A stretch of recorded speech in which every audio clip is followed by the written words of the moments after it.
How funny man, how funny man. কলকাতার জনপ্রিয় নায়ক দেব তিনি নিজের সিনেমার টিকিট নিজেই বিক্রি করছে। দেব একেবারে দেবে গেছে। আর অন্যদিকে আমাদের মেগাস্টার শাকিব খান তার সিনেমা রিলিজের পরে যেদিন রিলিজ হয় সেদিনকে তিনি একেবারে চুটিয়ে ঘুমায় এবং তিনি মাছ ধরায় ব্যস্ত থাকে এবং নিজের খেয়াল খুশি মতো তিনি উড়ে বেড়ায়। সিনেমা হলে যাওয়ারও প্রয়োজন হয় না, টিকিট বিক্রি করারও প্রয়োজন হয় না। ভাবাদার্স, কলকাতার কয়েকটা সুপারস্টার, আমি বিশেষ করে দেব এবং জিতের কথাই বলছি, যে তারা বাংলাদেশের সিনেমাকে তুচ্ছ তাচ্ছিল্য করে বসে। বেশ তুফান সিনেমা রিলিজের পরে আমরা সেটা দেখেছি।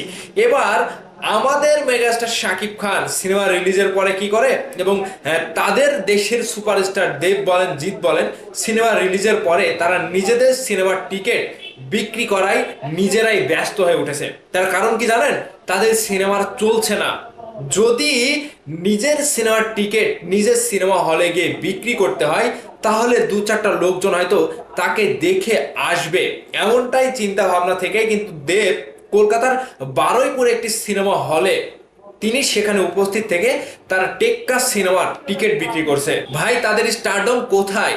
তারা একটা জনপ্রিয় নায়ক হয়ে এত বছরের ক্যারিয়ারে কি অর্জন করেছে যে তাদেরকে নিজের সিনেমার টিকিট নিজেই বিক্রি করতে হচ্ছে। আর এখানে আমাদের বাংলাদেশের মেগাস্টার শাকিব খানের দিকে তাকিয়ে দেখেন, তিনি সিনেমা রিলিজ হওয়ার পরে তার সকল দায়িত্ব তার ভক্তরা নিয়ে নেয়, সাকিবিয়ানরা নিয়ে নেয়। টিকিট বিক্রি বলেন, সিনেমা হলে প্রচারণা বলেন, সিনেমা হলে একটা মেলা বলেন, সিনেমা হলে হই হুল্লোড় বলেন, যত রকমের প্রচারণা। এক কথায় শাকিব খানের সিনেমা রিলিজ হলে ঈদের মুহূর্তে সকলেই যেন একটা অন্যরকম খুশির মেজাজে নিজ নিজ জায়গা থেকে নিজ নিজ উদ্যোগে তার সিনেমার প্রচারণা করে। যেখানে হলে হুমড়ি খেয়ে দর্শক পড়ে সেখানে শাকিব খানের কোনো কিচ্ছু করার লাগে না।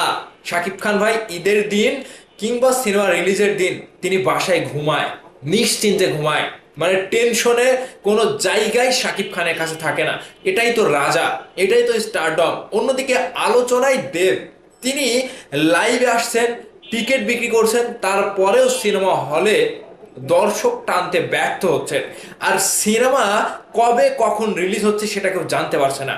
আমাদের দেশে একটি সিনেমা, অন্তত শাকিব খানের যদি সিনেমা রিলিজ হয়, সারা বাংলাদেশ এবং কলকাতা একটা তুমুল আলোচনায় চলে আসে, একটা ঝড় বয়ে যায়। কিন্তু কলকাতার সুপারস্টারদের সিনেমা কখন আসে, কখন রিলিজ হয়, কখন শুটিং হয় এবং কখন সিনেমা হলে রিলিজ করে তারা কেউই জানতে পারে না। তাহলে স্টারডম কোথায়? আপনারা একটু তফাৎটা দেখেন, কোথায় শাকিব খান আর কোথায় কলকাতার জিৎ এবং দেব।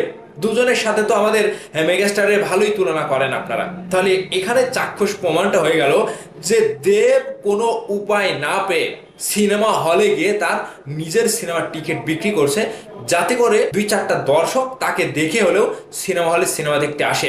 এটাই হচ্ছে তাদের মাস্টার প্ল্যান। কলকাতার ইন্ডাস্ট্রি, আমি আগেই বলেছি, কলকাতার টলিউড ইন্ডাস্ট্রি একেবারে ধুলোর সাথে মিশে গিয়েছে। তাদের আর কোনো উপায় নাই, তাদের সিনেমা নিয়ে আর কোনো উপায় নাই। তারা একেবারে পথে দেবে গিয়েছে, দেব একেবারে দেবে গিয়েছে। সেজন্যই আজকে দেবের এই দিনটা দেখতে হচ্ছে যে নিজের সিনেমার টিকিট তিনি নিজে গিয়ে বিক্রি করছে। একটা স্টারের তখনই প্রাধান্য আসে যখন তিনি নিজেকে অনেক আড়াল করে রাখে, নিজেকে জনসাধারণ থেকে অনেক লুকিয়ে রাখে এবং তাকে দেখার জন্য জনসাধারণ বলেন, সাধারণ মানুষ বলেন, দর্শক বলেন, ভক্ত বলেন, সবসময় একটা ওত পেতে থাকে যে he is a king, superstar, megastar. Shakib খানের যে পার্সোনাল লাইফ সেটা ফলো করেছেন কি? শাকিব খান ভাই কখনোই কোনো কাজ ছাড়া, জনসম্মুখে তো দূরের কথা, কোনো প্রোগ্রামেও তাকে দেখা যায় না, কোনো ছোটোখাটো ক্যামেরায় তাকে ধরা যায় না। এক কথায় বাংলাদেশের সাংবাদিকও তাকে খুঁজে পায় না। আর সেখানে দেব যে পাবলিসিটি করছে, নিজের পাবলিসিটি নিজেই করছে এবং নিজেই সিনেমার টিকিট বিক্রি করছে, এটা কতটুকু স্টারের পাওয়ার এবং বাংলাদেশের মেগাস্টার শাকিব খানের সাথে তাদের তুলনা কতটুকু করা যায় আজকে প্রমাণ হয়ে গেল। এরপরেও যদি কলকাতা থেকে কোনো ব্যক্তি মূর্খতার পরিচয় দেয়, মেগাস্টার শাকিব খানের সাথে দেব এবং জিতের তুলনা করে বসে, সেটা তার জন্য একটা বোধগম্য আমি বলে মনে করব না। তারা এতটাই মূর্খের পরিচয় দিবে, শাকিব খানকে দেখে তাদের শিক্ষা নেওয়া উচিত।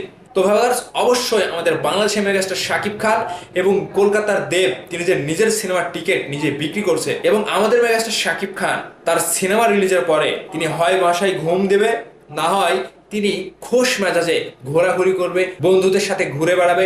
এটাই কি স্টারডম নয়, নাকি ওই দেবেরটাই স্টারডম? অবশ্যই আপনাদের মূল্যবান মতামত ভিডিওর নিচে কমেন্ট করে জানাবেন। ভালো থাকবেন, ধন্যবাদ সম্পূর্ণ ভিডিওটি দেখার জন্য।